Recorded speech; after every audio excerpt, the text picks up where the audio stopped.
What would it feel like if you won out of 30,000 people who like to talk around the world in 140 countries? How would it feel like to come out as number, and this is going to be Luisa's famous signature move, number one? How does it feel?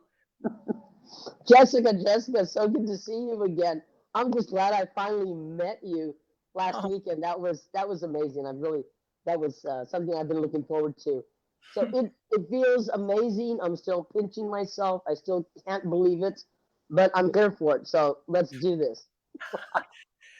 but if you think of the numbers and you think of the messages and all, okay, I have another topic on this because guys, we're interviewing Luisa because, well, she's my model, work, cover girl, role model. Thank you. See, she's already coaching me how to speak better on the spot. 5 years ago, when I was in the district conference, which means the contest for like the best in your city or the best in your country, depending where you live, I go on Facebook and I'm like, can anyone help me improve this speech? And she pops up and she's like, I'll help you for free to a stranger. And that stranger went on to win nothing very important, but that stranger went on to do really well and become very happy. And that generosity that you have, and we can feel that generosity. There's one sentence in your speech that you did last week in California that people have been talking about. Well, people have been talking about a lot, but that sentence when you said, I don't want to misquote you, if you need a stranger, can you finish it for me? If you're looking for a stranger that needs to tell you you have value and worth, allow me to be that stranger. Because when you're not on social media very much. That's for freaking sure. On LinkedIn, Missy, I'm like, you have like 32 people. You don't live on that, right? Yeah. You have a bigger and different mission, which we're going to talk about with woof, woof, woof. Okay. Yes. And I'm trying so hard, and I'm embarrassed to say, to get the appreciation of a bunch of strangers, right? Like, who are these people on social media? And it's like, if one person believes in you and they have this value, and if you're able to be that one person for someone, it's a shift of like, why are we doing what we're doing? So what made you do what you do? What makes you write these speeches? You always got 5 ready to share. What makes you want to share your message? I believe it's probably insight that was instilled in me through my mother. Hmm. She was such a caring, giving person. I never there was never any monetary exchange for anything she offered. So to me, it's just something that was instilled in me from a very young age. And Hmm. she was always just so giving. My Yeah. parents were complete opposite. Oh. My father thought everything had a price tag, and my mother just gave away everything Oh. for free. So at times the father in me does come out and say, "Wait a minute, I need a paycheck." But usually, 99% of the time, it's just something that I want to give because you never know who you're inspiring. You never know who's watching, Mm. and it's something that I think I do naturally. I don't think I do it any other way. I don't sit here and practice or rehearse something about how should I respond to this. It's just something that I do, and I'm so glad I have that. I'm so glad. Thank you to your mother. I know Yes. that was a connection, and I'm sorry. My condolences for your loss. A lot of our friends watching know about that. It was important for you to have her hear this speech. Yes. Yes. Absolutely. Always. Always. So you said, I don't sit here practicing how to be myself and be generous and be my natural, cool self. You didn't say those words. I'm giving you those compliments. So Perfect. I work a lot with women, and the biggest thing that women do, they use these sentences that you and I don't often use, but these kind of like, well, I think, or that like this softer, less assertive, less bold language that just qualifies what they're saying. And for me, if we want to get on the stage with the men of the world, and I have a picture of you last week in the wheelchair in which you were in for this photo with six extremely tall men, and you in the wheelchair as the only female on stage. And that picture was very impactful. And it's like, how do you get heard as a woman, as Hispanic, if your experience with that, in a world of the tallest, loudest wins, biggest, I was going to say the Um, word, but okay. no, that's a great question. And I believe the answer is to stop thinking like I have to speak like a woman. I'm going to speak like the six men do because that's what we do. If you want to get heard, if you want to get noticed, now there's a lot of work involved behind this because usually our mental paradigm is not there. Some of us are still stuck in 1950. And I do recall always having conversations with my mother. I was probably 10 years old, and my brother would say, Mom, I'm leaving. And he would be able to go blocks away from the house with all his friends. And I would say, Well, Mom, I want to go too. And she would say, You can't. And I would say, Why not? And anytime we had a discussion, I told my mom, You have to give me three reasons why I can't do something. So she would say, Well, you can't because you're a girl. Hmm. And Mom, that's not even an answer. And I remember she would say, Well, I don't want you to go because I'll miss you. Oh. And then I remember, my response, I remember this like yesterday. I said, Well, then I won't go to school during the week because I don't want you to miss me. And so there was always that banter back and forth to where whatever she came up with, I always had to have a response because I wanted to justify why I couldn't do what my brother was doing. Hmm. And little by little, I guess she realized, okay, this is going to be a little force to be reckoned with. So our conversations got more intense and more valuable. And so if we can stop thinking the way I believe society has molded us to think, start thinking like a man, which is kind of hard because it's something we are not used to. Not only that, it took me 11 years to get onto the world stage last week. And I remember having the perfect speech every single year. And Yeah. every single year I would lose, except for 2019. And so, what you have to do, what we have to do, if we want to be heard and be recognized, is we almost have to reinvent ourselves. Hmm. Now, to me, now that I've gotten here, I think I can go and be me now because what I have done is I've appeased the audience, I've appeased the judges. Okay, so now I've gone and done what I needed to do to get Hmm. to where I am. Okay, now I can go back and be me. Not so much that I wasn't me on stage, I was having to conform to what I believe the judges were wanting, the audience was looking for, the people were wanting to hear. So you Hmm. have to go to that if you want the grand prize. And that's hard to do, to reinvent yourself because you have to let go of a lot of things that you hold near and dear to you. And now you've got to be a completely different person. And sometimes we don't agree with that person, but if we want to excel, if we want to get further, if we want to succeed, sometimes it's the give and take that we have to do. So, and well, that's great because you're adapting to what's in front of you.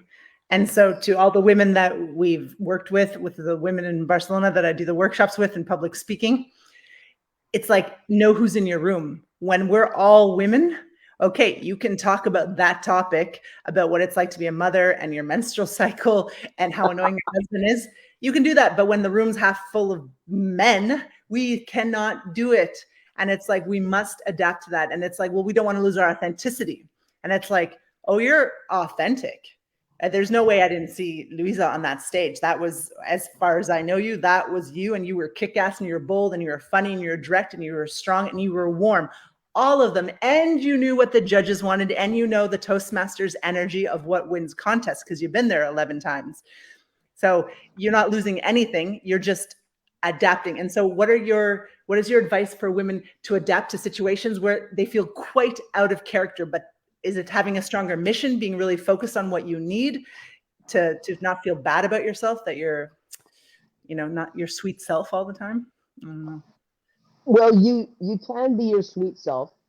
I have learned that what I feel works for me and also for convincing my audiences at time is self-deprecating humor. Because if nobody wants a speaker to go out there and say, well, you know what you need to do, and you mm, know what you're doing wrong. mm, And if I turn it around and I say, you know what I did wrong? I mm, mean, I got on stage last weekend and I said, I cried.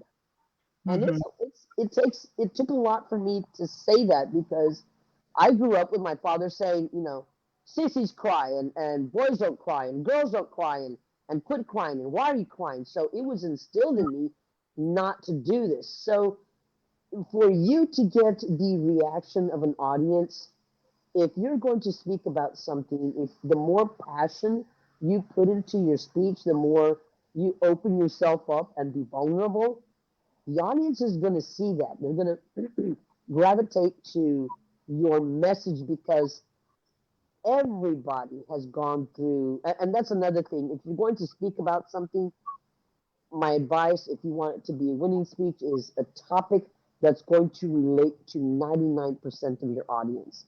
And with you being able to come out and say, you know what, I cried, you know what, I question my value. Who says that? Nobody wants to say that because nobody wants to look weak. mm, And as soon as you open yourself up and say, look, this is me raw, then people, wow, wow, well, mm, Luisa said that, so it's mm, okay. And back in 2019, the subliminal message was all about racism, but I had to say I was a racist, and I still am. I don't want to be, and I try every day to change, but I don't think there's a single person that says I'm not a racist and is mm. telling the truth. So I have to say, you know what I did? This is what I did. And so I Yes. was just hoping my audience, people in my audience would say, wow, you know what? I think I might be a racist too. What Beautiful. can I do to change that? And that's what it is. As long as you say, I'm the problem, I'm the mistake, I'm Yeah. correcting it, then maybe your audience says, you know what? I think she's right. Maybe I need to do something too. And that's it. Ah. Oh my gosh, that was so valuable because I'm writing a speech. I only get 5 minutes on the stage in Bali at the Global Speakers Federation. And I wanted to like make it a jokey kind of thing and like kind of make fun of our industry, like roast our speaking industry full of our egos. And I have a message for the world, right? And I was going to like make fun of them in the audience a little bit. And I was like, oh, they're going to hate me. And I'm like, oh, it'll be funny. And I'm like, oh, no, it's got to be all about me. I like want it to be all about me. I have a huge ego. I realize that nobody wants to listen to me speak and nobody comes to my events. And that I had to write it like this week. So you just saved me. Wow. Good luck. And you know what? If you need any help with that, let me know. Uh, and I I have know. people to do that. No, I'm kidding. I'm kidding. It would be. So I see drums behind you, and your first speech was boom, boom. How what was the last line? I said, Time let's see. The seconds seem to pass like that because these seconds turn into months, then turn into 64 years. What mm, list should you be on? Get on the list. woo. And this was the story that got her into the finals of the World Championship in California last week, the World Champion of Public Speaking. And she said that she wasn't allowed to play the drums because she was a girl. And then she saw her niece, yes, Yes, her niece yes, playing yes. drums, and nobody told her that she wasn't allowed to play drums. So guess who started playing the drums?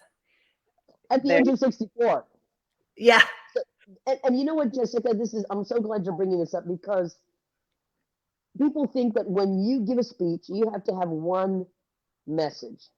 mm. And with me on my speeches, it's like cooking spaghetti. You just take a bunch of it, throw it on the wall, and see what sticks. It doesn't have to be just one message. The Wow, message can be don't don't let anybody tell you you can't do something. The message can be at the age of 64, you're able to still change your way of life, change your ideals, change whatever you want to change, you can to be able to reach what you want to something somebody's told you not to be able to do you weren't able to do. So I try to put out 5 messages minimum, and sometimes it may be convoluted, but you're going to impact more of your audience because yeah. everybody's going to relate to something different, and people think you have to have one clear message, and I don't see it like that. I try, like I said, throw it all out there, see what sticks, and hopefully you resonate with more people than if you just had one solid idea. Okay, I'm going to post this far and wide because this is so useful, because I knew that that was wrong, but everyone told me one message per thing. And I'm like, well, how can it doesn't even make sense that a 25-year-old in Bangladesh is going to hear the same thing as a 62-year-old white banker dude on Wall Street. Like, it doesn't make There sense. you, I can't have one message. That's stupid. exactly, Thank you. exactly. Thank Now you. you can have one huge core message, Yeah. but there can be subliminal messages also thrown in there that somebody's going to pick up, and that's fine. That's Yeah. great. I think the more you have out there, now you don't want it so distorted where there's not one Yeah. main message or one main powerful idea that you want your audience to grasp. But you can have those little subliminal in there, Hmm. and people will pick up on that. Well, yours was so subliminal, and I'm so not clever that afterwards I was talking to Arnau from Belgium, and he was like, "Didn't you get it? Like, she's drumming at the sound of like tick like a clock, and it's the same as like a heartbeat." I was like, "I did not get that. I didn't know I had shivers, and I gave you a standing ovation because I didn't realize why I loved it." And that's like the art of a freaking world championship speech. There's subtleties, that word. There are things that we can't see because we don't have the eyes or the level to analyze it, but we feel stuff, and you planned those things, right? You knew how we'd feel Yes, when you did that, but I didn't know how I'd felt. It's amazing. yes, yes, yes. If you were, I could dissect my speech, my 5 to 7 minute speech, and it would take me an hour and a half to tell you everything that I put into it, that Wow. I involved in it, just to be able to get the right reactions and the right responses. But that comes from 11 years of not placing at district. So I would have to come home, and of course I would say what everybody says when they lose a contest. Judges Judges. didn't know what they were doing. There you go. I should have won. But Yeah. then instead of being upset, you have to go back and analyze, why didn't it win? Why Hmm. didn't it place? And go back and look at the first, second, and third place winners. Because so Hmm. many times I would walk on stage thinking, this is it. This is the year I win. And I wouldn't even place. Hmm. So again, the rejection is probably the hardest. Once you get used to it, you're like, okay, you know what? Well, let's try this. And again, spaghetti on the wall. Let's see what they grab. Let's see what sticks. So I got to ask, because I was there and I saw the speeches. There's like 1,200. I don't know how many people were there. They were all great speeches. Of course, to get to that level, you have to have a great speech. But it's those little things that we don't even notice subconsciously that you put in there that made us feel so much. Well, I loved all the other speeches too, and some of them might be watching, so I don't want to say anything bad. But you did stuff to make us feel, and I can't even place my finger on what you did. And so that's obviously part of it, that we're not coaching people how to do that. We're like, use emotion here, relive it here. No, but there are things, and movies know how to do it. Great storytellers know how to do that. Grandmas know how to do that when they hold their grandkids, right? Like your mom knew how to do it with those Avon ladies as she led those meetings. It's like those things, are those trainable, teachable, or are those like just in you? Like, can we learn that? And that's a great question. My nephew had a best friend. They were both the same age. They were 6 years old. I went to Walmart and I bought them little skateboards, kids skateboards. They were like $10 each. Uh-huh. And I gave each one of them the same exact same skateboard. My nephew was not agile enough at that time to be able to get on a skateboard, and he really didn't like the skateboard. It wasn't his thing. To where his best friend jumped on it, started competing, and went off and did amazingly well. It's Mhm. like giving me a skateboard. Do not give me a skateboard because I don't have it in me. I think, of course, it could be the negativity in me that we always listen to. I don't think I would be able to do it now. Maybe practice and practice and practice, yes. But some people are born with a natural given talent, Yeah. and that is what's something that is probably not teachable. Now you can sit and analyze and watch and say, okay, what made this work? What made this didn't work? In Mm. fact, a lady had said she asked Paul, a gentleman in our Toastmaster club, she says, Paul, what is it that's different about Louisa? She said, I went back and watched all the other speakers, and then I watched her speech. And for some reason, the other speakers seemed as if they were performing for the audience, where with Luisa, it sounds like she's sitting in your kitchen and you're having a conversation with her. And so the other speakers may be performing or acting or playing to the audience, but I'm just talking to you. I'm like, hey, you know what? I started to cry. And then I go and I look at this guy, and he has no legs. So, of course, now I feel like a jerk. And I hope that that's what showed in the speech, because I want that to resonate so much that people will go, oh, man, yeah, you know what? I think I've got a bad life, but yet I have a roof over my head, I have a car, I have a job, I have food in the fridge. And so when we don't see what we could be or should be grateful for. So can some of these things be taught? To me, I think if you analyze, maybe you can pick up tips.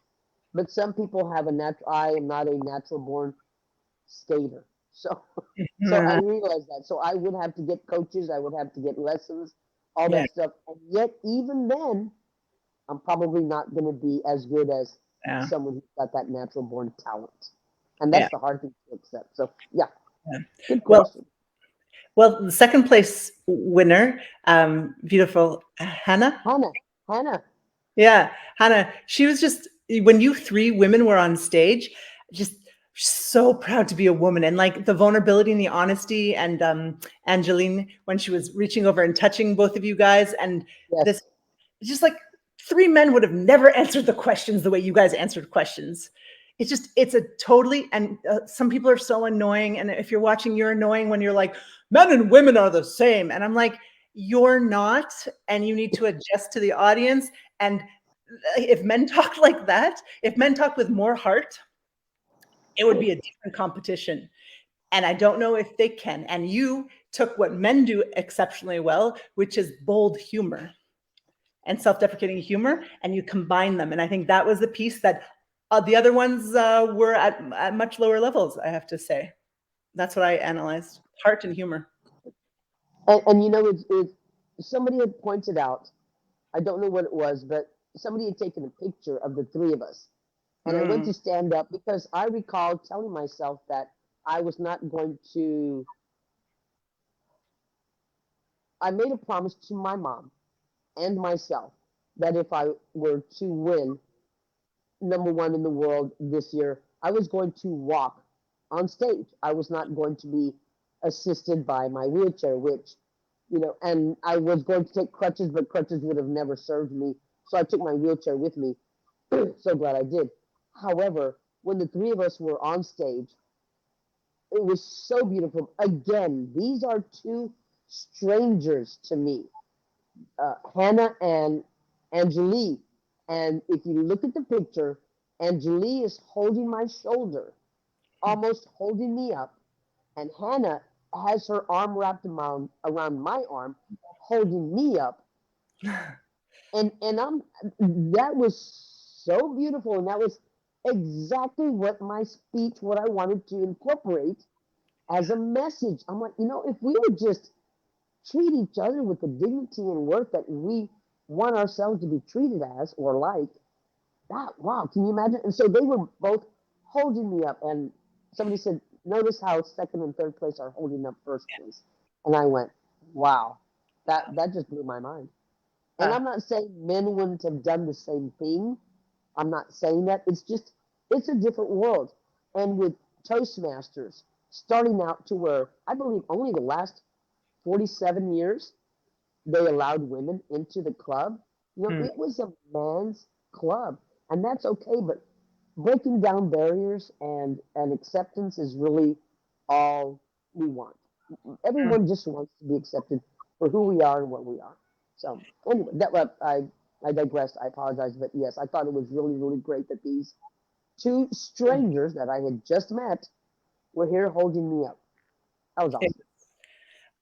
I like to complain about Toastmasters sometimes. For those of you who don't know Toastmasters, where do you live? You obviously haven't been following me, Luisa, at all, because I live it and I love it. And 90% of my friends come from it. Yeah. And that moment I was just so freaking proud because well, no, I'm allowed to say it. It's like we had a woman who's half a Pacific Islander, we had an Asian woman, and we had a Hispanic woman on stage.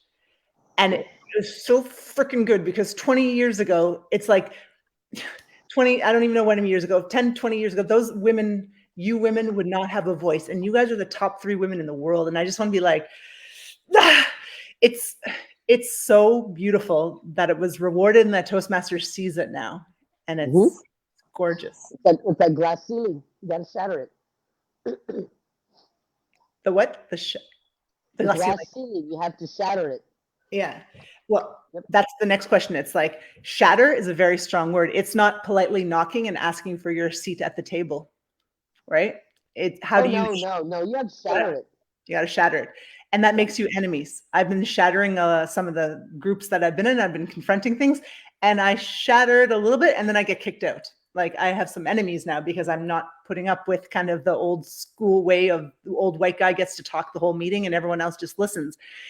And now I have like not as many friends. I'm not as popular and people don't like me so much. And it hurts me as a polite Canadian woman who wants everyone to like them and is people pleasing and I'm attractive and nice and funny and everything is calm around me. And that's my role as a woman, right? And it's like, if you want to shatter and if you want to get your voice heard, you cannot be that woman anymore. It's not going to work, right? That's correct. That's correct. Now let me ask you, and maybe, and actually, you don't even have to answer this. What does it benefit you if those people like you or they don't like you? Hmm. How does it benefit you? Now, if they're going to pay all your bills or do something amazingly crazy to help you with your career, okay, fine. But and even then, it's I don't know. I've been too independent and too strong and too everything. Everything I have, everything I own, it's because of me. It's because of my hard work. Hmm.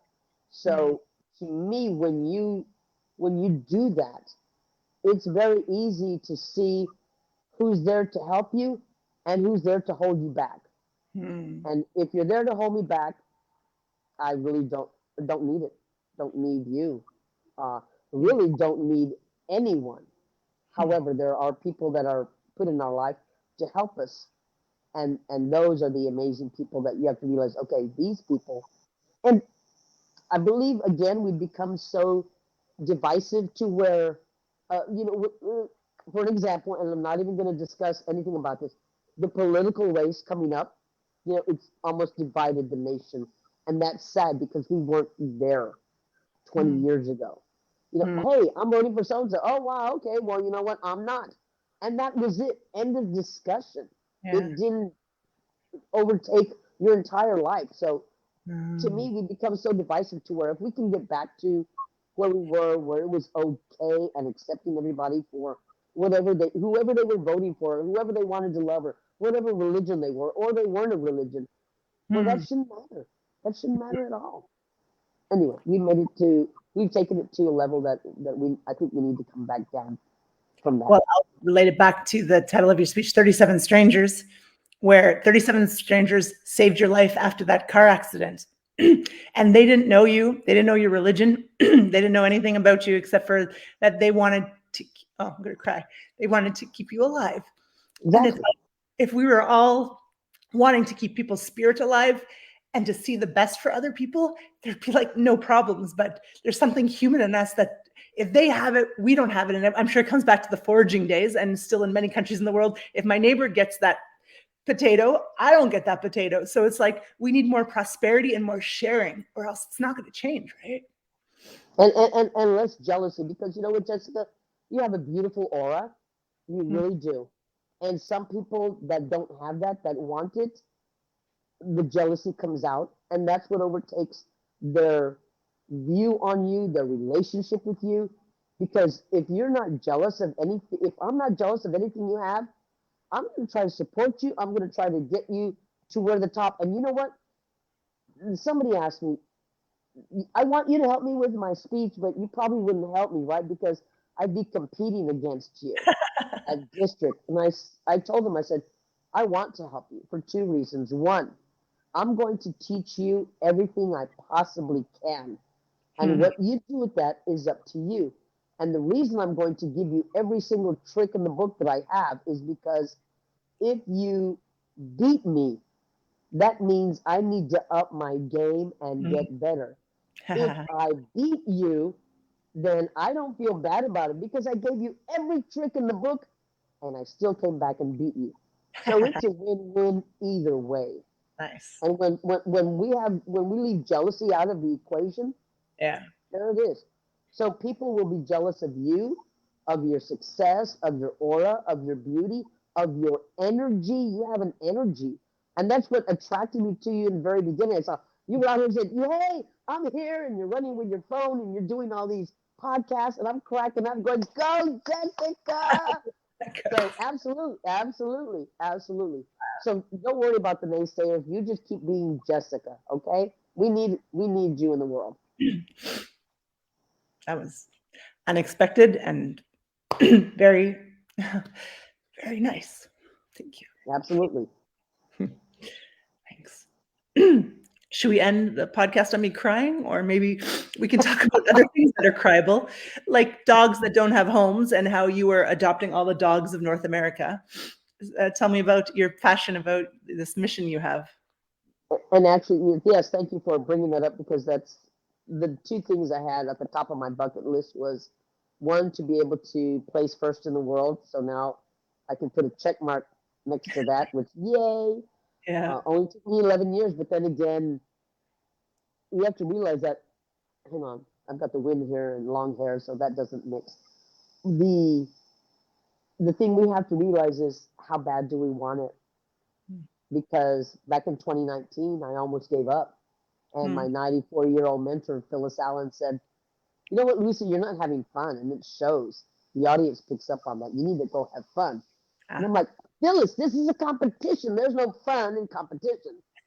She said, yeah, that's what it looks like. It looks like you're here on a mission, on a job. It doesn't even look like you're having fun. So she totally changed my perspective on that. And I believe it was able to bring out a different side of me in 2019, where I got on stage and I went, you know what? I'm here to have fun. That's exactly what I did. And I And you think got that's what propelled. second Yeah, in the so world. second in the world. Yeah, second in the world. And then Second in the world is pretty good. No? very good. I was very happy with it. But then I go to Puebla, Mexico, and a Hispanic lady comes up to me and she said, "Congratulations on number two position in the world." I said, "Thank you." And she turned around to leave, and then she turned back and she says, "But Luisa, her name is Urim, Urim. I don't know her last name. Urim from Puebla." She said, "But Luisa, good luck on getting first place because I know if anybody can do it, you can." And I went, Oh. "Wait! I have to keep competing. Aren't you happy with second? I'm happy with second." And she says, "No, if anybody can do it, it would be you."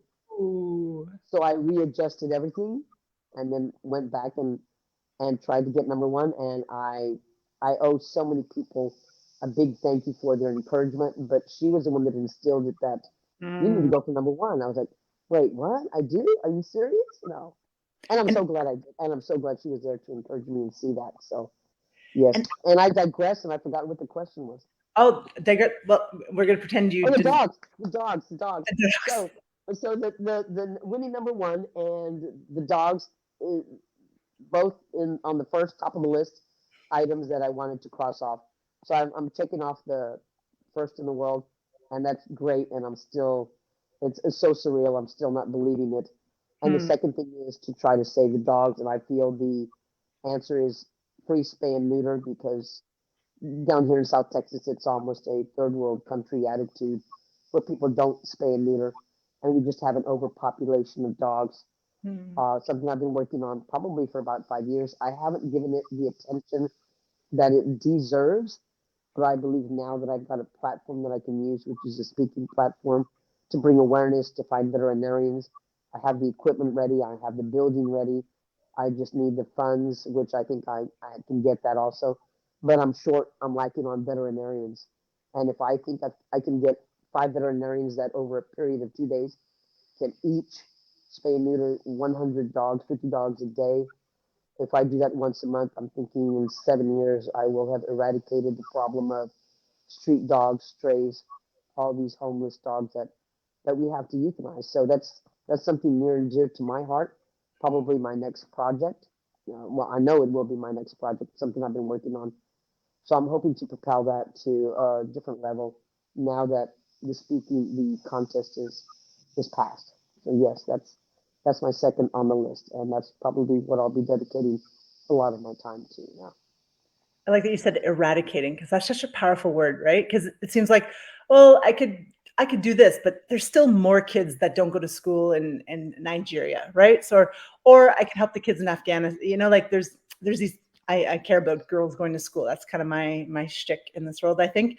And it's like I don't ever see an eradication of it. And that's a very interesting way of looking at your goals. Like you wanted to win first. You want to eradicate, and it's going to take 7 years. It's really like SMART goals in action. And it's like it would motivate me more. I'm just talking out loud here. This like I would like to eradicate in this town, in this part of the country, in this thing, and then I can really work towards it without being overwhelmed. Is that why you chose that, or is this just I don't know? Why do you have this goal exactly? Real quick, it started with a Facebook post. I'm retired. I live by myself. I did then 12 years ago. And I saw a post of a friend of a friend of a friend of a friend of mine, and it said, "Can anybody watch this mama dog and her 6 puppies for 1 month? This will save her and her puppies, and then they will be taken to New York where they have a home waiting for them. They just Mm, had to be quarantined." And I thought, 1 dog, 6 puppies? I can do that. At the time, I had 2 dogs. okay. So I was able to quarantine her in my house, in my home. Uh, the puppies were able to get their vaccinations, everything that was necessary. So the lady that had contacted me about the dog owned a rescue in New York. And Okay. she says, "How long have you been doing this?" I said, "This was my first time at fostering." And she said, "Well, would you like to help my rescue?" And I said, what does it entail?" And she told me everything. So I wound up for the rescue going every other Monday to a local shelter, dog shelter, where people either drop off the dogs because for whatever reason they don't want them or can't take care of them anymore. Street dogs, the city would go and pick up street dogs. So there were 30 kennels full of dogs. Mm, And the lady I was volunteering for would tell me, "We can only take 30 dogs. So mhm, you can come back with 30 dogs." So, and this is the only way I can think of putting it. I had to play God every mm. other Monday and decide, these dogs will live, these Mm. dogs will live, these dogs will live, but the rest were going to be euthanized. And I thought, going to the shelter and pulling dogs, that's not the answer. What is the root problem? What is the root cause of this? And Mhm, it's the lack of spay and neuter. I believe that's my own assessment. mhm, mhm. So I thought, if I could do spay and neuter, it might not eradicate it, but I think it would, because that's our problem down here. Yeah. Everybody's walking around with a brand new iPhone, but they can't spend $100 on spaying and neutering their dog, or they have them tied to the tree, or it's just again, third world country. So it comes along with the spay and neuter. It would have to be education, which would be going to the high schools and starting to show these teenagers, look, this is how you take care of an animal. And then again, maybe going mobile with mobile units to where we can go out into the colonias, because people don't claim these dogs. So nobody's going to bring them to us to get them spayed and neutered. Yeah, So well, that's the three things: spay neuter free for the people that don't want to or can't yeah, do it on their own. Education of the children so that 10 years from now, people will know, oh, you're supposed to spay and neuter your dog. And yeah. three is hitting the colonias where the dogs are running rampant and no one's caring for them. So that's my goal. So now that you have this, well, this title with you, this understanding, you've reached this one goal, your other goal has to be done. And the first one's going to help you with the second one. Now, I have Yes. like a kind of a Toastmasters-y question. Olga, I spent a couple nights dancing with her. She's from Germany. She wants to invite you to speak at the Germany District 59 District Conference. And she says, how do I get a hold of her? And I'm like, okay, well, I don't know. I don't actually have her email. I just know she's on Facebook. And my question is, when you're going to be invited to many, many events. When you get invited to these, are you going to I get to create the speech that talks about your passion, even though the audience isn't there to hear about dogs. But because this has so many life messages in it, and it's about the root problem and about creating smart goals, like, are you going to be able to do that in your Toastmasters career now? Or are you going to have to stick to like topics like how I became the world champion? Great question. And I've got the perfect answer. Okay. I usually divide my keynote into three different sections. One is about my passion for dogs, because out of an audience of 100, half of them are going to own a dog, used to have a dog, want to have a dog. And with my talk about animals, you can incorporate this into anything. You, for example, you just said, your passion is educating women, girls, so that when they grow up, they have that education and they're able to do more than if they didn't have an education. So if I tell you, look, I'm following my passion, this is what I'm doing, you're thinking, wow, you know what? I can do that too with my goal, with my passion. So the thing is to subliminally put in those messages, because I'm talking about a dog. And you know what? Anytime you talk about something that you have passion for, my face is already smiling. I'm getting excited. I'm pumped. The audience is feeling that energy. So they're like, wow, you know what? Maybe I should go and volunteer at a dog rescue. Maybe I should adopt. Maybe I should foster. So just ideas, getting it out there. Or maybe somebody's going to come up and say, you know what? My two cousins in Texas, they're both veterinarians. I want to help you. So I'm promoting a little bit of what I want to get done, but I'm also letting you know, you have a passion. Hey, this is what I'm doing. What are you doing about your passion? So then the second part is usually about how to write the perfect speech, how to incorporate humor, because that's what people are there to listen about. And then the third part is usually something personal about me, so that the audience leaves feeling they know me, and that if I've been through hardships and they're going through hardships, now we're almost on the same level. And they're like, you know what? Lisa's right. Maybe I should try this. Maybe I should try that. So I break it up into three different things. And again, spaghetti on the wall. One of those, I'm going to throw them out there, is going to stick to where everybody, hopefully 99% of my audience, walks away and said, well, that's pretty good. I like that. I'm not just going to talk about Toastmasters. I'm not just going to talk about my dogs. I'm not just going to talk about me. I'm going to throw it all in there. It's a Again, more than spaghetti. one message. Louisa spaghetti secret. Yeah. I like it. Luisa. A little bit of spice, a little bit of humor, a little bit of heart, a little bit of making fun of yourself, and a little bit of balls. And I just recently came back from Portugal from a wedding, and there in Portugal, when they say my name, the Hispanic way to say it properly is Luisa, Luisa. And I get there in Portugal, and they're going Luisa with a Z, and I'm like, when I come back to the States, I wish to be announced as Luisa. But no, it was so beautiful the way they said it. So right now, when you went off on your little Italian thing, I thought, oh, yeah, I want to do that. No. I thought that was great. Thank you. Thank you. Thank you so much. It's literally all the questions I've ever had about what it's like to be at that stage, what it's like to have those speeches, how to incorporate, how to be a woman on stage. You answered every single one in 45 minutes because we started late. Oh, I'm sorry. I was folding my underwear, planning my trip back to Barcelona next week. Everything happens for a reason, not a problem. That's a beautiful. Good things are worth waiting for.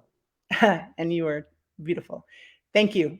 If anyone wants to support your mission, the neutering and spading of dogs, is there some link? Is there something what we can go follow? Can we sell our I do have a 501c3, but I don't have anything set up yet for that. Okay. So that's on. If you'd like to, my email is montalvo.luisa@yahoo.com. You can email me and let me know what it is you'd like to do to help my cause. And I will point you in the right direction, and we can go from there. And I have had so many Toastmasters that actually stood up and said, here you go, I want to help. And I have fostered over 1,000 dogs. So, yes, insane. I can't believe it myself. But I would do it all over again just because, gosh, when it's your passion, it's not work. It's something you get up and you want to get up in the morning, you want to go do, and you do it with ease and love. So yes, thank you to all the Toastmasters in the past that have supported my cause, because it's been totally worth it, and on to bigger and better things. And my motto for the dog rescue is, with the right people, we can change the world. Oh, I want to end on that, but I'm the host, so I have to say goodbye. But pretend we ended on that. Okay. Luisa, gracias.